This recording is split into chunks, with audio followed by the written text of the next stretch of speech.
चलिए student start करते हैं 2019 में recent TS Grewal double entry book keeping financial account का question number 18 of chapter adjustments and preparation of financial statements. Question number 18 कहते हैं हमसे, क्वेश्चन नंबर 18 कह रहा है prepare trading and profit and loss account for the year ended 31 March 2021 and balance sheet as that date from the following trial balance. यहाँ पे पूरा trial balance given है। यहाँ पे कुछ एडजस्टमेंट्स दे रखे हैं। उसके अंदर सबसे पहले है टैक्सेस 3000 रुपए are outstanding but insurance 500 rupees prepaid. जो हमारे टैक्स है, हमारा एक्सपेंस है, वो 3000 रुपए का आउटस्टैंडिंग है और 500 रुपए का हमारा प्रीपेड है इंश्योरेंस। इसके बाद कमीशन 1000 रुपए received in advance for the next year, तो ये हमारा प्रीपेड कमीशन हो गया। इसके बाद interest 2100 is to be received on deposits and interest on bank loan 3000 रुपए इज टू बी पेड। यहाँ पे जिनमें डिपॉजिट है मतलब कि हमारे इनकम हो गई 2100 रुपए की और बैंक लोन पे हमको 3000 रुपए अभी पे करने हैं, मतलब कि आउटस्टैंडिंग हो गया। इसके बाद provision for doubtful debts to be maintain at 10,000, debtor में से माइनस करेंगे हम प्रोविजन। इसके बाद डेप्रिशिएट करने में furniture 10%। The cost of closing stock as on 31 March 2021 was 45,000 but its net realisable value was 50,000। तो मैंने आपको पहले बताया जो भी कम वैल्यू होगी हम उसी को कंसिडर करेंगे। इसके बाद है fire occurred on 1 April 2021 destroying goods costing 10,000, the stock was fully insured ignore GST. तो मैं आपको बता दूं इस पॉइंट के अंदर यहाँ पे जो दे रखा है अ फायर अकर्ड ऑन 1 अप्रैल 2021, जो हमारा अकाउंटिंग है जिस ईयर की हम बैलेंस शीट और हम बैलेंस शीट को मैच कर रहे हैं, तो वो है हमारा 31 मार्च 2021 तक, मतलब कि 1 अप्रैल 2020 से 31 मार्च 2021 तक का हमारी अकाउंटिंग है इसकी हम बुक्स को मेंटेन कर रहे हैं। लेकिन ये जो फायर है इसको ये लगी है 1 अप्रैल 2021 को, तो ये जो हमारी वाली एंट्री होगी वो अगले साल में होगी जब हम अगले साल की बुक मेंटेन करेंगे। तो चलिए स्टार्ट करते हैं हम अपना क्वेश्चन। तो सबसे पहले हम करना क्वेश्चन नंबर 18, लिख लेंगे यहाँ पे 18, कोई भी नेम गिवन है इसलिए डैश डाल देंगे। इसके अंदर सबसे पहले हमारी जो एंट्री है वो है कैपिटल की 1 लाख की, लिख लेंगे कैपिटल 1 लाख। इसके बाद है हमारे पास कैश 15,000 का, एसेट में आ जाएगा कैश 15,000। इसके बाद है हमारे पास बैंक लोन 20,000 का, बैंक लोन हमारे लाइबिलिटी में आएगा, लिख लेंगे बैंक लोन 20,000 का बैंक लोन है, लिख लेंगे। अब बैंक लोन हमारा 20,000 रुपए का है, यस बैंक लोन हमारा है 20,000 रुपए का। तो इस पे जो इंटरेस्ट है वो हमको 3,000 रुपए का देना है। तो इसमें यहाँ पर गिवन था हमारे पास बैंक लोन 3,000 रुपए इज टू बी पेड, लेकिन हमको इस पे इंटरेस्ट देना है, तो हमारा आउटस्टैंडिंग इंटरेस्ट होगा जो कि हमने अभी तक पे नहीं किया है, लिख लेंगे outstanding interest on bank loan, क्योंकि हमारे पास 2 इंटरेस्ट है, एक हमारे इन्वेस्टमेंट पे आएगा और एक हमको लोन पे देना है, ये 3,000 का। इसके बाद हमारे पास परचेजेस, लिख लेंगे परचेजेस 2 ओपनिंग स्टॉक लिखेंगे सबसे पहले 2 ओपनिंग स्टॉक। मैं यहाँ पर शॉर्ट फॉर्म का इस्तेमाल कर रहा हूँ, आपको फुल फॉर्म इस्तेमाल करनी है। 2 purchase minus purchase return. Purchases है हमारे पास 1,20,000 की, लिख लेंगे 1,20,000 की परचेजेस, यस। इसके बाद है हमारे पास सेल्स 1.5 लाख की, लिख लेंगे by sales 1.5 lakh minus sales return. इसके बाद है हमारे पास सेल्स रिटर्न गिवन है 10,000 रुपये का, लिख लेंगे 10,000 का सेल्स रिटर्न। इसके बाद है हमारे पास परचेज रिटर्न 20,000 का, 20,000 का परचेज रिटर्न माइनस कर देंगे, इसको ब्रैकेट में डालेंगे। इसके बाद है हमारे पास स्टेबलाइजमेंट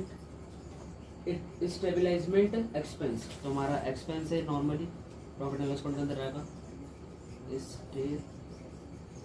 स्टेबलाइजमेंट एक्सपेंस, ये है 22,000 का।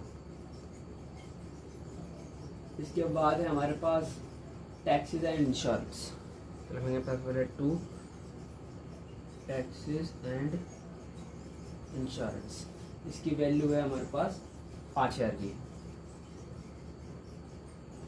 सबसे पहले इसके अंदर हम ऐड कर देंगे जो हमारे आउटस्टैंडिंग टैक्सेस थे। यहाँ पे हमारे पास गिवन था, पॉइंट नंबर है इसका पॉइंट नंबर है फर्स्ट ही है, टैक्सेस 3,000 रुपये आउटस्टैंडिंग है, पहले ऐड कर लेंगे 3,000 रुपये और फिर माइनस यहाँ पे लिखता हूँ आउटस्टैंडिंग टैक्सेस और उसके बाद हमको माइनस करना है उसमें से प्रीपेड इंश्योरेंस। प्रीपेड इंश्योरेंस हमारे पास 500 रुपये का, तो यहाँ पर आ जाएगा ये 7,500। यहाँ पे लिख लेंगे एंट्री आउटस्टैंडिंग टैक्सेस 3,000 और प्रीपेड इंश्योरेंस 500। इसके बाद है हमारे पास बेड डेप्ट्स, लिख लेंगे 2 बेड डेप्ट और यहाँ पे हमने नीचे प्रोविजन बनाना है तो इसलिए मैं इसको बेड डेप्ट को लिखूंगा अंदर, तो इसके अंदर मुझे अभी ऐड करना है प्रोविजन फॉर डाउटफुल डेप्ट्स, इसको हमें ऐड करना है, उसके बाद फिर लिख देंगे। मैं उसको पहले डाटा से मैनेज करूँगा। तो इसके बाद ही हमारे पास प्रोविजन फॉर डाउटफुल डेप्ट्स, मतलब कि हमारा ओल्ड प्रोविजन होगा, इसको कर देंगे credit by old provision for DD, इसकी कॉस्ट है 7,000। इसके बाद ही हमारे पास डेटर्स 50,000 के, लिख लेंगे डेटर 50,000, उनमें माइनस करना है हमें प्रोविजन और डीडी, माइनस करना है इसमें से हमको इसमें से माइनस करने हैं 10,000 रुपीज़ प्रोविजन के। यहाँ पे आ जाएगा 40,000 और इसके अंदर ऐड कर देंगे 10,000, तो यहाँ पे आ जाएगा 15,000। इसके बाद आते हैं, इसके बाद हमारे पास क्रेडिटर्स 20,000 के, लिख लेंगे क्रेडिटर्स 20,000 के। इसके बाद है हमारे पास कमीशन 5,000 का, तो कमीशन हमारा इसमें क्रेडिट साइड में जब तो हमारी इनकम है बाय कमीशन, कमीशन है यहाँ पे 5,000 का और कमीशन का एक पॉइंट भी है हमारे पास यहाँ पर, कमीशन हमारे पास रिसीव्ड इन एडवांस है तो माइनस हो जाएगा received in advance, received in advance है 1,000 रुपये, बाहर आ जाएगा 4,000 और रिसीव्ड इन एडवांस आ जाएगा हमारा, रिसीव्ड इन एडवांस आ जाएगा हमारा एसेट के अंदर, नहीं रिसीव्ड इन एडवांस आएगा हमारा लायबिलिटी में, सॉरी फॉर डैट, क्योंकि रिसीव्ड एडवांस मतलब कि हमने कमीशन पहले से ले लिया लेकिन हमें सर्विस नहीं दी तो हमारी लायबिलिटी है, लिख लेंगे रिसीव्ड इन एडवांस और कमीशन है, आगे लिख लेता हूँ कमीशन और एक्वायर्ड इनकम आती है हमारी एसेट के अंदर, यहाँ पर आ जाएगा 1,000 रुपये, रिसीव्ड इन एडवांस हमारा हो गया। इसके बाद है हमारे पास डिपॉजिट, डिपॉजिट है 40,000 की, एसेट में रहेगा डिपॉजिट 40,000, डिपॉजिट हो गई और डिपॉजिट का हमारे पास शायद एक पॉइंट भी था, इंटरेस्ट 2100 रुपये is to be received on deposit, तो हमारे यहाँ ये इंटरेस्ट हो गया जो हमने डिपॉजिट पे अपना अर्न करा है, इंटरेस्ट ऑन डिपॉजिट ये है 2100। इसके बाद है हमारे पास ओपनिंग स्टॉक 30,000, ओपनिंग स्टॉक 30,000। इसके बाद है हमारे पास ड्राइंग्स 14,000, माइनस कर देंगे इसमें से ड्राइंग्स 14,000। इसके बाद हमारे पास फर्नीचर 6,000 रुपये का, देख लेंगे फर्नीचर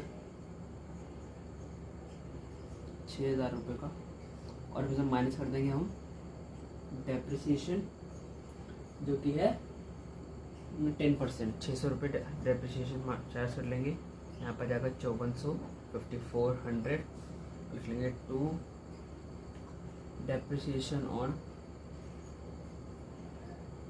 फर्नीचर 600। इसके बाद है हमारे पास बिल रिसीवेबल 32,000 का और बिल पेबल 25,000 का।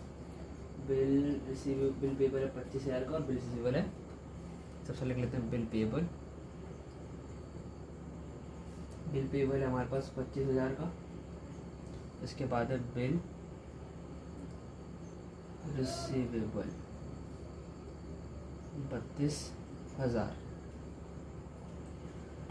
इसके बाद आते हैं हम, और इसके बाद एक पॉइंट और था जो कि मैं लिखने भूल गया था, जो इसके अंदर जो हमारे पास थर्ड पॉइंट रखा है, इंटरेस्ट 21 रुपये is to be received on deposit and interest on bank loan 3,000 रुपये इज टू बी पेड। तो वहाँ पे मैंने सिर्फ एक ही जगह रखा है आउटस्टैंडिंग इंटरेस्ट ऑन लोन, और यहाँ पे लिख रखा है इंटरेस्ट ऑन डिपॉजिट 2100। तो हमारा अभी ये मिला नहीं है, इसलिए हमारा एडजस्टमेंट में गिवन है। अगर ये मिल गया होता तो ये ट्रायल बैलेंस में गिवन होता, तो एडजस्टमेंट में गिवन है तो दो जगह एंट्री आएगी इसकी। तो सबसे पहले इसकी एंट्री लिख लेंगे, ये हो जाएगा हमारा एक्वायर्ड, क्योंकि अभी हमको मिला नहीं है, मिलना है एक्वायर्ड इंटरेस्ट 2100। और ये हमारा, ये मैंने लिख रहे थे यहाँ पर आउटस्टैंडिंग इंटरेस्ट ऑन लोन 3,000, ये हमारा एक्सपेंस है, हमें देना है, अभी तक हमने दिया नहीं है, तो यहाँ पर लिख लेंगे to outstanding interest on loan 3,000। इसके बाद है हमारे पास जीएसटी के पॉइंट्स। तो जीएसटी के पॉइंट आपको पता है, मैंने पहले भी सॉल्व करे थे, सीजीएसटी और एसजीएसटी। तो यहाँ पे आउटपुट दे रखी है आईजीएसटी की 6,000 रुपये, 6,000 रुपये हमारा आउटपुट दे रखा है, आउटपुट दे रखा है। और सीजीएसटी दे रखा है हमारे पास, आउटपुट है सीजीएसटी का 8,000 का, और